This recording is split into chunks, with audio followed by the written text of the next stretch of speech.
Hi കുട്ടികളെ, welcome to our channel KEAM on fire. ഇപ്പോൾ ഈ കഴിഞ്ഞ ക്ലാസ്സിൽ നമ്മൾ സ്പ്രിങ്ങിൻ്റെ കോൺസ്റ്റൻസ്, സ്പ്രിങ്ങിൻ്റെ stored in the potential energy stored in the spring, അതുപോലെ തന്നെ ഫോഴ്സ് ഇൻ ദ സ്പ്രിങ്, അതെല്ലാം നമ്മൾ പഠിച്ചു. അപ്പോൾ അതായത് potential energy stored in the spring എന്ന് പറഞ്ഞു കഴിഞ്ഞാൽ that is energy u is equal to half into K into X square, അതുപോലെ തന്നെ force is equal to k into x. അപ്പോൾ ഇതൊക്കെ നമ്മൾ ലാസ്റ്റ് ക്ലാസ്സിൽ പഠിച്ചു. അപ്പോൾ അത് വെച്ചിട്ട് 2-3 പ്രോബ്ലം നമ്മൾ ചെയ്തു. ഇനി ഇതൊരു കുറച്ച് കൺഫ്യൂസിങ് ആയിട്ടുള്ളൊരു പ്രോബ്ലം, പെട്ടെന്ന് കാണുമ്പോൾ നമ്മളിത് പെട്ടെന്ന് നമ്മൾ ചെയ്ത x2 ഇതായിട്ട് വിചാരിക്കും. അപ്പോൾ അതുകൊണ്ട് ഞാനൊന്ന് എടുത്തന്നേ ഉള്ളൂ. A spring with a force constant, നമ്മുടെ സ്പ്രിങ് കോൺസ്റ്റൻറ്റ് വന്നിട്ടുണ്ട് കെ എന്ന് പറഞ്ഞിട്ടുണ്ട്. It is initially stretched by, ആദ്യം x1 ആണ് അതിൻ്റെ സ്ട്രെച്ചിങ് പറഞ്ഞേക്കുന്നത്.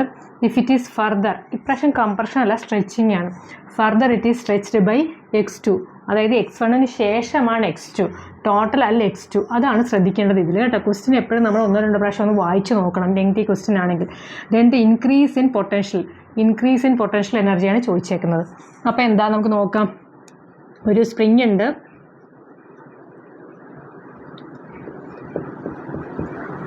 ഫസ്റ്റ് കേസിൽ അത് അതിൻ്റെ ലെങ്ത് എല്ലാം ആണ്.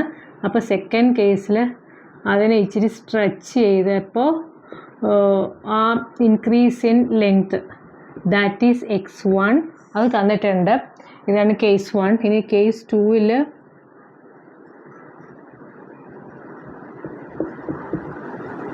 ഈ ഫർദർ ഇൻക്രീസ് ആണ് പറഞ്ഞേക്കുന്നത്, എന്ത് x2. അപ്പോൾ ഇത് x1 ഓൾറെഡി അവിടെ ഉണ്ട്. Then the increase in its potential energy. അപ്പോൾ ഇത് നമ്മുടെ കേസ് 1, ഇത് കേസ് 2. അപ്പോൾ ഇൻക്രീസ് ഇൻ പൊട്ടൻഷ്യൽ എനർജി വേണമെങ്കിൽ u(2) മൈനസ് u(1) ആണ് നമുക്ക് കണ്ടുപിടിക്കേണ്ടത്, അല്ലേ? കെ നമുക്ക് ഓൾറെഡി തന്നിട്ടുണ്ട്. കെ ഒരേ സ്പ്രിങ് ആയതുകൊണ്ട് കെ ഈസ് കോൺസ്റ്റൻറ്റ്. അപ്പോൾ നമുക്ക് നമ്മുടെ ഇക്വേഷൻ എഴുതാം. എന്താണ് potential energy stored in the spring? ഫസ്റ്റിൽ വരുമ്പോൾ എന്ത് വരും? Half into K into X square ആണ്. So u1 is equal to half into k is constant x1 square. Okay, half k x1 square കിട്ടി. ഇതാണ് നമ്മുടെ ഫസ്റ്റിലത്തെ തോന്നും. ഇനി നമുക്ക് u2 എഴുതാം. അതായത് സെക്കൻഡ് കേസിലെ potential energy stored in the spring equal to half into K into ഇതിലെ x2 എന്ന് പറയുന്നത് എന്താ? ഇതിലെ എക്സ്റ്റൻഷൻ, ഇതിലുള്ള ആ നമ്മുടെ x എന്ന് പറയുന്ന കേസ് എന്തായിരിക്കും? x1 പ്ലസ് x2 ആയിരിക്കും. അത് മാത്രമാണ് ഇതിൽ ശ്രദ്ധിക്കേണ്ടത്. കാരണം നമ്മൾ അറിയാണ്ട് x2 എന്ന് പറഞ്ഞ് എഴുതിപ്പോവും. x2 അല്ല, x2 ഇത് പറഞ്ഞേക്കുന്നത് if it is further stretched, അതായത് x1 ഓൾറെഡി സ്ട്രെച്ച് ചെയ്തിരിക്കുന്ന സാധനത്തിനെ പിന്നെയും സ്ട്രെച്ച് ചെയ്തെന്നാണ് പറയുന്നത്. ഫസ്റ്റ് കേസ് ഓൾറെഡി സ്ട്രെച്ച് ചെയ്തു, പിന്നെയും ഒന്നുകൂടെ സ്ട്രെച്ച് ചെയ്തെന്നാണ് പറയുന്നത്. അപ്പോൾ സെക്കൻഡ് കേസിൽ x1 പ്ലസ് x2 എഴുതണം. അത് മാത്രം ശ്രദ്ധിച്ചാൽ മതി. ഇനി നമ്മളോട് പറഞ്ഞിരിക്കുന്നത് increase in its potential energy. അപ്പോൾ ഇതാണ്. അപ്പോൾ ഇൻക്രീസ് എന്ന് പറഞ്ഞു കഴിഞ്ഞാൽ ആ ഇൻക്രീസ് എന്താ വരുന്നത്? ഇൻക്രീസ് ഇൻ പൊട്ടൻഷ്യൽ എനർജി എന്ന് പറഞ്ഞു കഴിഞ്ഞാൽ ഫൈനൽ മൈനസ് ഇനിഷ്യൽ. ഇതിന് ഓൾറെഡി ഉണ്ട്, ഇതിന്ന് ഇത് കുറയ്ക്കാം. So that is equal to half into K into x1 plus x2 the whole square minus half into K into ഇത് സെക്കൻഡ് കേസ്, അല്ലേ? ഇതാണ് ഫസ്റ്റ് x1 സ്ക്വയർ. അപ്പോൾ നമുക്കിതങ്ങ് എക്സ്പാൻഡ് ചെയ്യാം. ഹാഫും കെയും പുറത്തെടുക്കാം, അല്ലേ? x1 plus x2 the whole square minus x1 square.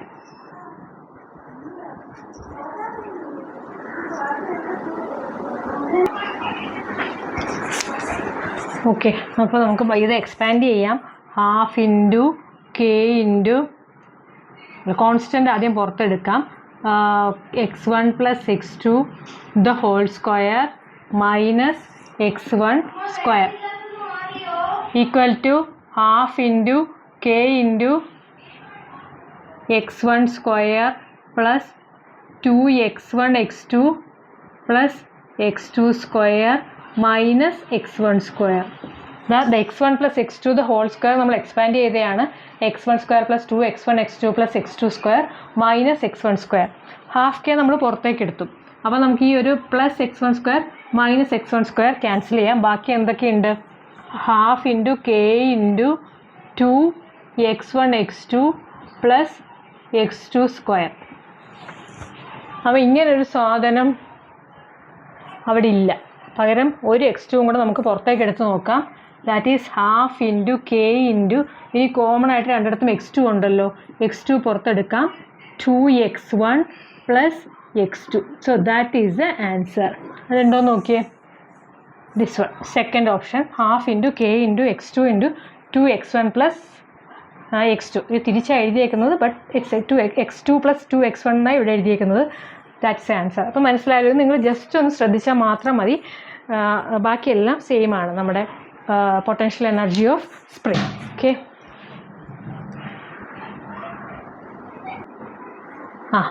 ഇത് 2015 കീമിൽ ചോദിച്ചൊരു പ്രോബ്ലം ആണ്. ഓക്കെ, വെൻ 2 springs, 2 സ്പ്രിങ്ങിൻ്റെ കേസാണ് പറയുന്നത്, a and b. Okay, with force constant, spring constant തന്നിട്ടുണ്ട് KA KB, and they are stretched by the same force. രണ്ടിനും same ഫോഴ്സാണ് apply ചെയ്തിരിക്കുന്നത്. Then the respective ratio of the on dum.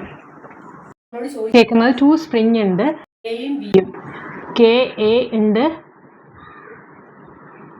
KB ഉണ്ട്, same ഫോഴ്സാണ്. അപ്പോൾ force is same, FA is equal to FB is equal to F.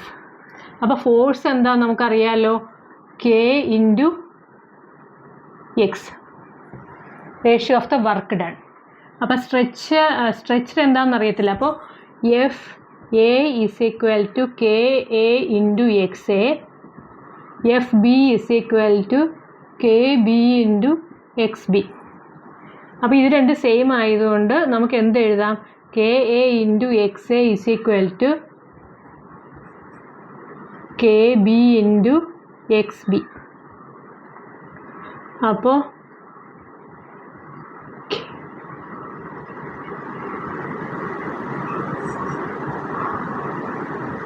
Okay, അപ്പം XA by XB എന്ന് പറയുന്നത് KB by KA.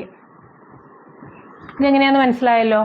Force എന്ന് പറയുന്നത് K constant into K into X ആണ്. അപ്പം ഫസ്റ്റ് എയിലെ കോൺസ്റ്റൻറ്റ് എന്ന് പറഞ്ഞാൽ KA ഇൻറ്റു XA ആയിരിക്കും, ബിയിലെ KB ഇൻറ്റു XB ആയിരിക്കും. അത് നമ്പർ 2 FA ഇസിക്കൽ FB ആയതുകൊണ്ട് ഇത് രണ്ടെണ്ണവും നമുക്ക് റൈറ്റ് ഹാൻഡ് സൈഡ് നമുക്ക് ഇക്വേറ്റ് ചെയ്യാം. അന്നേരം നമുക്ക് XA ഇവിടെ എഴുതി, XB ഇങ്ങോട്ട് കൊണ്ടുവന്നു, KB ഇവിടെ എഴുതി, KA അങ്ങോട്ട് കൊണ്ടുവന്നു. ഓക്കെ, അപ്പോൾ മനസ്സിലായല്ലോ. ഇനി നമ്മളോട് നമുക്ക് എന്താ വേറെ അറിയാവുന്നത്, റേഷ്യോ ഓഫ് വർക്ക് ഡൺ ആണ്. Work done of a spring നമുക്കറിയാം എന്താണ്, ഹാഫ് KX² അല്ലേ. അപ്പോൾ work done of respective ratio of the work done ഓണോ അപ്പം നമ്മളോട് ചോദിച്ചേക്കുന്നത് work done of A equal to half into KA into XA². Work done of B എന്ന് പറയുന്നത് half into KB into XB². നമ്മളോട് ചോദിച്ചേക്കുന്ന work done of A divided by work done of B അല്ലേ. The respective ratio of work done, ratio of work done ആണ് ചോദിച്ചേക്കുന്നത്. അപ്പം നമുക്ക് എന്ത് എഴുതാം, half into KA into XA² divided by half into KB into XB². അപ്പോൾ ഈ half cancel ചെയ്ത് പോകും. പിന്നെ KA by KB into XA by XB the whole square. നമുക്കത് പറയാമല്ലോ, കാരണം രണ്ടും സ്ക്വയർ ആണ്, ഇത് സ്ക്വയർ ഇല്ലതാനും. അപ്പോൾ KA by KB into XA by XB നമുക്ക് ഈ ഫ്രം ഇക്വേഷൻ 1 നിന്ന് നമുക്ക് കിട്ടി.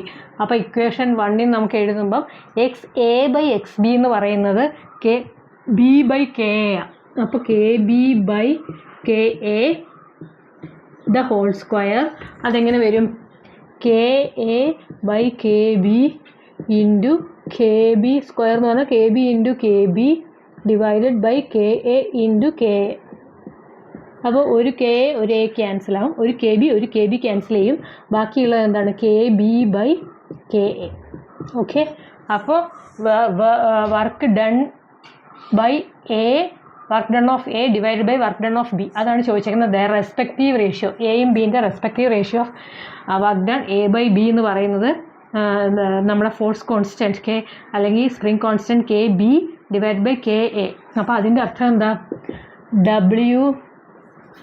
That means WA is to W work done of A is to work done of B is equal to K constant B is equal constant B is to constant A. ഇതാണ് നമ്മളോട് ചോദിച്ചേക്കുന്നത്. B is to A. Option A ആണ് answer. Very simple അല്ലേ? Okay.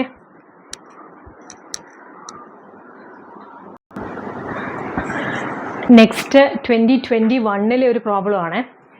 A ball with 10 to the power 3 joules of kinetic energy collides with a horizontally mounted spring. സ്പ്രിങ്ങിൻ്റെ കേസാണ്. If the maximum compression of the spring is 50 centimeters, then the spring constant of the spring is. Okay, നമുക്കറിയാം ഒരു ball എന്ത് ചെയ്തു, ഇങ്ങനെ ഒരു spring ഇരിക്കുവാണ്. Spring ഇങ്ങനെ attach ചെയ്തിട്ടുണ്ട്.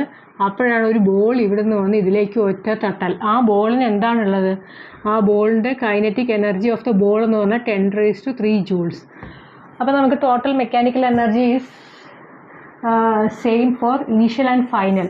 അപ്പോൾ ഇതിൻ്റെ കേസിൽ മെക്കാനിക്കൽ എനർജി എന്ന് പറഞ്ഞാൽ kinetic energy plus potential energy. ഇതിൻ്റെ പൊട്ടൻഷ്യൽ എനർജി തന്നിട്ടില്ല. അപ്പോൾ ഇത് ഈ സിസ്റ്റത്തിലേക്ക് മാറും. ഇതിൻ്റെ കൈനറ്റിക് എനർജി ഈ സിസ്റ്റത്തിൻ്റെ പൊട്ടൻഷ്യൽ എനർജി ആയിട്ട് മാറും. സോ അതിന് തിയറി ഒരുപാട് പറയണ്ടല്ലോ എന്ന് വിചാരിച്ചിട്ടാണ്. എന്തായാലും നമ്മൾ ഇതിനുള്ള സ്പ്രിങ്ങിൻ്റെ energy, spring energy U is equal to സ്പ്രിങ്ങിൻ്റെ potential energy U is equal to നമുക്ക് തന്നിട്ടുണ്ട് 10 to the power 3 10⁻³ joules തന്നിട്ടുണ്ട്. ഓക്കെ, പിന്നെ പറഞ്ഞേക്കുന്നു ഇതിങ്ങനെ തട്ടുമ്പോൾ എന്താ സംഭവിക്കുന്നത്, ഇതായിരുന്നു ഇനിഷ്യൽ ലെങ്ത്ത്, ഇതിൻ്റെ ലെങ്ത്ത്. ദെൻ ഇത് തട്ടിക്കഴിഞ്ഞപ്പോൾ ഇത് ചുരുങ്ങിപ്പോയി. ഓക്കെ, ആൻഡ് ദിസ് ആണ് പറഞ്ഞേക്കുന്നത് 50 centimeters. That is our X. അപ്പോൾ X is equal to 50 centimeters എന്ന് വെച്ചാൽ നമുക്കറിയാം 0.5 meters. അപ്പോൾ എക്സ് കിട്ടി, യു കിട്ടി. ഇനി നമ്മളോട് ചോദിച്ചേക്കുന്ന സ്പ്രിങ് കോൺസ്റ്റൻ്റ് ആണ്. അപ്പോൾ നമുക്ക് ഇക്വേഷൻ എഴുതാൻ അറിയാമല്ലോ. U is equal to ½ kx². കേട്ടോ, ഈ ഇക്വേഷൻ നമ്മൾ പഠിക്കുക. ഫോഴ്സിൻ്റെ ഇക്വേഷൻ പഠിക്കുക. ഫോഴ്സ് എന്താണ്, ഫോഴ്സ് ഓഫ് സ്പ്രിങ് എന്ന് പറയുന്നത് K×X ആണ്. Then spring energy, potential energy of spring എന്ന് പറയുന്നത് ½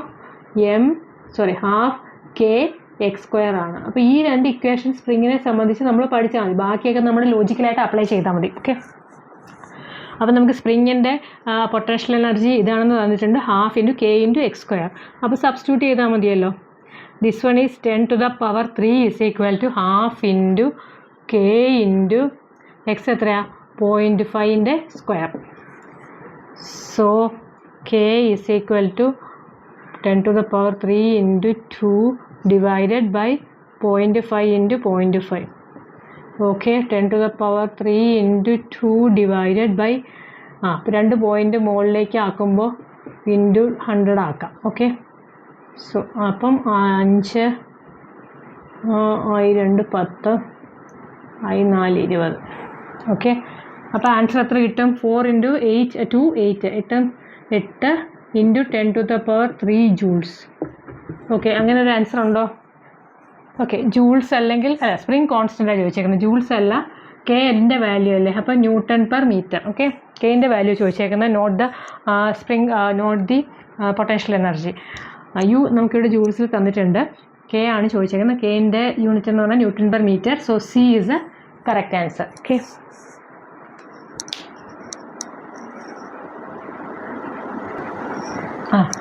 അടുത്ത ഒരു 2015 പ്രോബ്ലം ആണ്. ഒരു cricket ball is hit at an angle 30 degree to the horizontal with a kinetic energy E. Its kinetic energy when it reaches the highest point. അപ്പം നമുക്കറിയാം cricket ബോളൊക്കെ എറിയുമ്പോൾ എന്താ സംഭവിക്കുന്നത്, അതൊരു പാരബോളിക് അല്ലേ, പ്രൊജക്റ്റൈൽ മോഷനിൽ അതിങ്ങനെ പോകുന്നുണ്ട് ക്രിക്കറ്റ് ബോൾ. അപ്പോൾ അതിൻ്റെ ഇനിഷ്യൽ വെലോസിറ്റി എന്ന് പറയുന്നത് നമുക്ക് തന്നിട്ടുണ്ടോ, ഇല്ല. അതിൻ്റെ ആംഗിൾ മാത്രമാണ് പറഞ്ഞേക്കുന്നത് 30 degree. ഇനിഷ്യൽ വെലോസിറ്റി നമുക്ക് തന്നിട്ടില്ല. ബട്ട് നമ്മൾ അസ്യൂം ചെയ്യുകയാണ് ഇത് യുവിലാണ് പോകുന്നതെന്ന്. അപ്പോൾ ഇതാണ് ഇതിൻ്റെ ബോൾ ഇവിടെ നിന്ന് ഓക്കെ ഇങ്ങനെ പോയി മുകളിലേക്ക് പോയി. ഇതിൻ്റെ ഹയസ്റ്റ് പോയിന്റിൽ, ഇതാണ് ഇതിൻ്റെ ഹയസ്റ്റ് പോയിന്റ്. നമ്മൾ ഇതിൻ്റെ ഇക്വേഷനൊക്കെ പഠിച്ചല്ലോ. This is its highest point. ആ ഹയസ്റ്റ് പോയിന്റിലുള്ള ഇനിഷ്യലിലെ kinetic energy initial is equal to E. ഇവിടുത്തെ കൈനറ്റിക് എനർജി ഇനിഷ്യൽ. അപ്പോൾ നമുക്കിതൊരു എ എന്ന് പറഞ്ഞ പോയിന്റ് എടുക്കാം, അല്ല വേണ്ട ഇനിഷ്യൽ തന്നെ എടുക്കട്ടെ. Okay, E it's kinetic when it reaches highest point. ഇവിടുത്തെ കൈനറ്റിക് എനർജിയാണ് നമ്മളോട് ചോദിച്ചേക്കുന്നത്. That is final. Kinetic energy ഫൈനലാണ് നമ്മളോട് ചോദിച്ചത്. അപ്പോൾ നമുക്ക് ഈ കേസിൻ്റെ പ്രൊജക്റ്റൈൽ മോഷൻ്റെ കേസിൻ്റെ സ്പെസിഫിക്കേഷൻ ഞാൻ പലപ്പോഴായിട്ട് പറഞ്ഞിട്ടുണ്ട്. അതായത് ഈ കേസിൽ എപ്പോഴും വെലോസിറ്റി ഇതിന് ടാൻജൻഷ്യലായിരിക്കും, ഇവിടെ വെലോസിറ്റി ഇങ്ങനെയായിരിക്കും, but horizontal component of all the velocities are same. അപ്പോൾ ഇതിൻ്റെ ഹൊറിസോണ്ടൽ കമ്പോണൻറ്റ് എന്താ വരുന്നത്? U cos 30.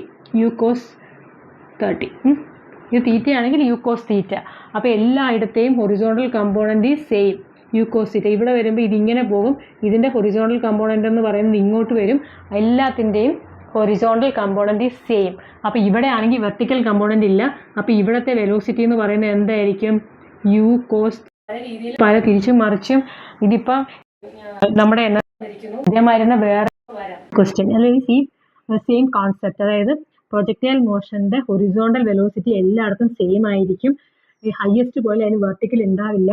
ആ ഹൊറിസോണ്ടൽ വെലോസിറ്റി എന്ന് പറഞ്ഞാൽ ഇത് യു ഇനിഷ്യൽ ആണെങ്കിൽ horizontal velocity is u cos theta. ഈ ആംഗിൾ തീറ്റയും ആണെങ്കിൽ ഇനിഷ്യൽ ആംഗിൾ. അപ്പം നമുക്കറിയാം ഇവിടുത്തെ കൈനറ്റിക് എനർജി എന്താ? ഇനിഷ്യലിലെ kinetic energy half M V square അല്ലേ, U square is equal to E എന്ന് പറഞ്ഞിട്ടുണ്ട്. മാസ് സെയിം ആണല്ലോ, ബോൾ അവിടെ തന്നെ അല്ലേ. ഇനി ഫൈനലിലെ കൈനറ്റിക് എനർജി ഈ കൈനറ്റിക് ഇ എന്ന് പറഞ്ഞിട്ടുണ്ട്. ഇനി കെ ഫൈനൽ, ഇത് ഇനിഷ്യലാണ്, K E initial. K E final എന്ന് പറയുമ്പം half into M into V final the whole square. അപ്പോൾ V final the whole square എന്ന് പറയുന്ന വി ഫൈനൽ അല്ലെങ്കിൽ വി എന്ന് പറയുന്നത് യു കോസ് 30 ആണ്. കോസ് 30ൻ്റെ വാല്യൂ എത്രയാണ്? നമ്മുടെ സെയിം ട്രയാങ്കിൾ 30, 60, ഓക്കെ 2, 1, √3. അപ്പോൾ cos 30 is equal to adjacent side by hypotenuse. Okay, √3/2 ആണ് cos 30. So half into M into v f എന്ന് പറയുന്നത് എന്താ? U cos 30 the whole square. That would be equal to half into m into half into m into u square cos cos 30 ന്റെ square, u square into cos 30 square equal to half into m into u square into cos 30 യുടെ square എത്രയാണ്? cos 30 is this one. cos 30യുടെ square എന്ന് പറയുമ്പോൾ √3 into √3/2 into 2 that is equal to 3/4. Okay, cos 30 square എന്ന് പറഞ്ഞു കഴിഞ്ഞാൽ into 3/4. Okay, അപ്പം നമുക്ക് ഇതെന്താണെന്ന് അറിയാം. Half into m u square എന്ന് പറഞ്ഞാൽ നമ്മൾ ഇവിടെ ഒരെണ്ണം എഴുതിയിട്ടുണ്ട് initial. Half into m u square that is equal to e into 3/4. ഇതാണ് കെ ഇ ഫൈനൽ. അതായത് ഫൈനൽ എവിടത്തെയാ?